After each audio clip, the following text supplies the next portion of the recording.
Happy Spookies, everybody. I hope you're all doing well, having the most excellent whatever time of day it is. And if you're new to the channel, please be sure to hit the subscribe. It would mean a lot if you join us here in our horror corner while we ramble on.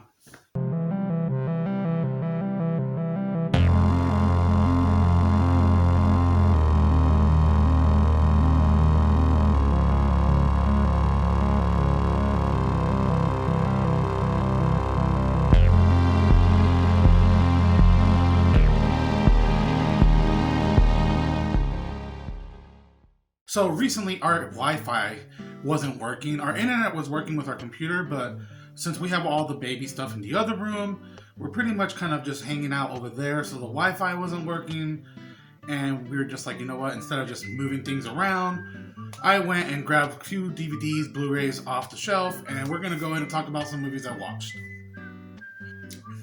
Also, be sure to leave a comment letting me know how you've been. Let's get started. The first movie I want to go ahead and talk about is The Gate. There is a passageway to the most evil place you can imagine. A gate behind which the demons wait to take back what was once theirs. I bought this at Savers, which is a thrift store here. I'm not familiar if they're how spread out they are, but yeah, it's a thrift store here, and it was $1.99. I was like, I've seen this once before I watched this, so this will be the second time I watched it.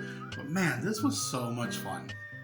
Directed by Tabar Takacs, who I'm pretty sure I said that wrong, straight up. And he also directed the sequel, some other horror movies down the line, but he made tons of like Christmas-related movies, which is just pretty funny. The movie stars Stephen Dorff, where I recognize him from the movie Blade and the movie Fear.com, which is, I don't know, have you seen Fear.com? Who stars as Glenn. We also have Louis Tripp as Terry and Krista Denton as Al, short for Alexandria, I believe. Now, this movie centers around a brother and sister who are left home for the weekend. The parents, finally trust the sister to be old enough and responsible enough to leave the kids there alone, and she'll just watch over the house. And they have her friend Terry, who comes over and hangs out, who is like probably my favorite character in the entire movie. He's like this like cool little kid. He's like this like metal kid. He listens to this awesome music. I don't know, he was like one of the better parts of the movie. But yeah, they're left home for the weekend, and a storm ends up like taking out some old tree in the back and leaving a huge ass hole at the bottom. And through a series of events, they end up inadvertently summoning a crazy freaking like elder god demon from like hell and shit, like a gateway opening type of movie. It is really fun, really cool. I think what really makes this movie are the special effects. Like, this movie is worth it alone on the special effects. Holy hell, they have like these tiny little like demon sized things where I found out through IMDb they're like actual people in suits, and it's just shot through like a forced perspective to make them look like they're tiny as hell.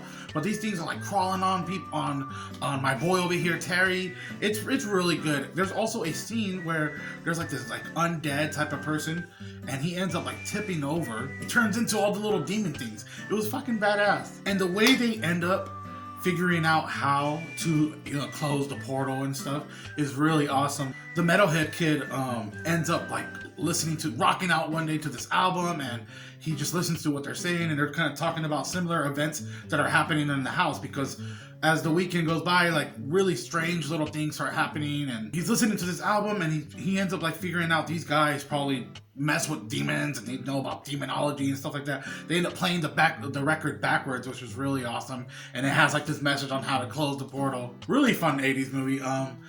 There's probably just a few lines that don't hold up. I'll just say that, with like certain words that they use, but whatever. All right, the next movie, I actually got through a horror pack unboxing in an earlier video, and it's a triple feature, but a lot of people mentioned Midnight Movie on here. And I was like, okay, well, maybe if I end up watching this one day, that's the one I'll check out. And the Wi-Fi went out, so I was like, you know what, screw it. So I'm like, I'll go ahead and check this one out, and I'm glad I did. Midnight Movie came out in 2008, directed by Jack Messett, stars Rebecca Brandes as Bridget. We have Daniel Bonjour as Josh, Stan Ellsworth as Harley, and you know what? There's a lot of other people in the movie that I just didn't feel like writing all these names down, to be honest. And it's all about like this director in the 70s. He made this movie called The Dark Beneath and ends up going like absolutely nuts and gets thrown in an insane asylum. Now, in there, one of the doctors is just like has this theory Like, let's just show him his movie, which the guy directed and starred in as the slasher in the movie. Let's just show him the movie, and this might help him cure his insanity. I don't know. I thought that was fucking silly, but anyways, it was a really cool movie nonetheless. They show him the movie, and the next morning the doctor shows up, and everybody is just completely gone. There's like some crazy symbols written in blood that look satanic, and you know, it's just a freaking massacre there. Cut to 5 years later, they're actually going to show this movie for some reason, whatever. I mean, I'd probably go, to be honest.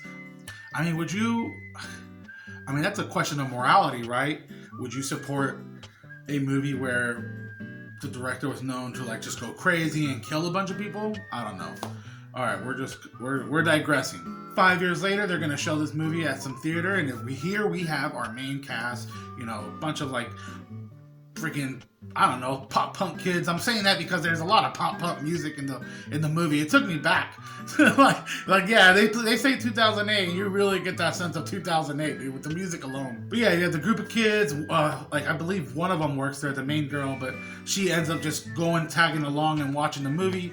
And now the killer is actually hopping in through reality and through the, you know, back and forth from reality to the movie, and he's killing these people.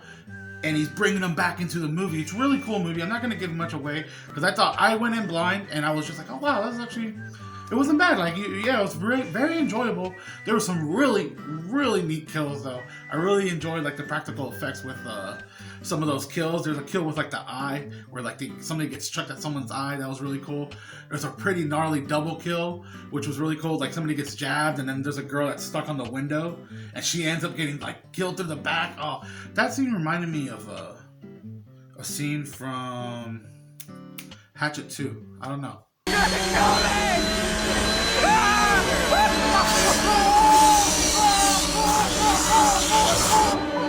But yeah, really fun movie. I know some people on Twitter also seen it and recommended it. So yeah, definitely check it out if you watch it. It might be streaming. I don't know. If it's streaming, I'll leave a link. Last but not least, we have this movie that was also a horror pack unboxing called Wakewood. It came out in 2009. It was directed by David Keaton. It stars Aidan Gillen, who is Littlefinger from Game of Thrones. This one was really good, I thought. Some Irish folk horror right here. Apparently, that's what everybody was saying.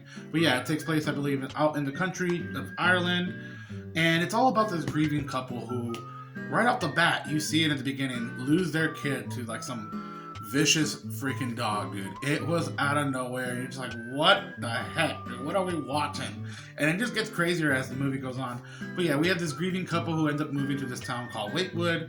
And one day, they're not doing so well because, of course, first of all, I just had a kid. So this movie was like, whoa, what the fuck am I watching right now? This is making me feel weird, okay?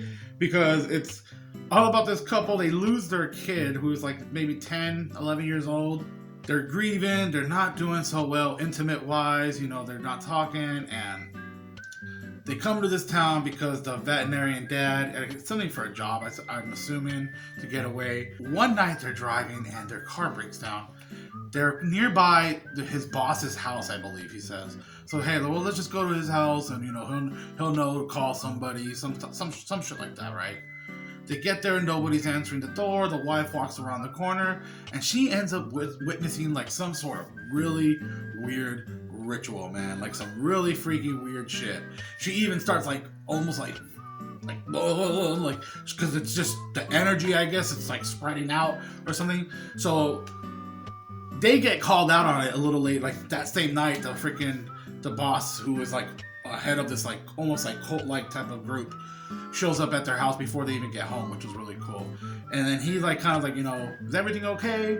Kind of just like low-key trying to like say, I think I know but he ends up giving them an offer like, hey, how would you like to see your daughter again for 3 days? I can only give you 3 days.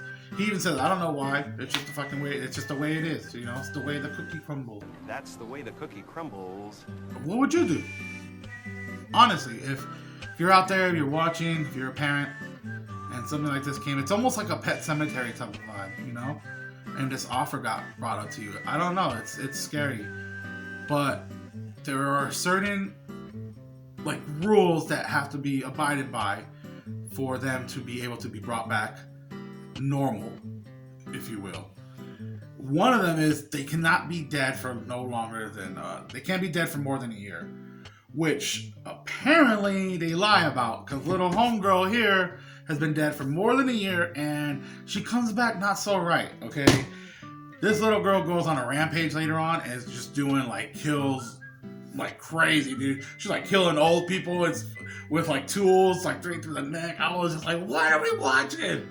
And honestly, I really enjoyed the ending. And I will say this: if you've seen Drag Me to Hell, it's got an ending somewhat similar to that, but then there's like a little bit more to it. And I'll just leave it to that. But solid movie. I don't know, people don't talk about this one so much. I don't know why. Anyways, yeah, that's gonna be it for now. I've watched some other movies. I watched this movie on Shudder that just came out called Hellbender, made by this entire little family. I think the production company or whatever they're called, their little studios called like Addams Family Studios or something like that. But it's all about like this like witch and a daughter, and I'll leave it at that. If you have Shudder, I just recommend going in blind because I did, and I was just like, holy hell. Maybe I'll do a separate video on that. But that was a really fun, cool take on like just like witchcraft and stuff like that. Anyways, I'm gonna go ahead and shut up. Please leave a comment letting me know what you thought. Also, be sure to hit the like and subscribe. I'm really gonna shut up now. Happy spookies. Better than chocolate ice cream. Yeah, fuck chocolate ice cream.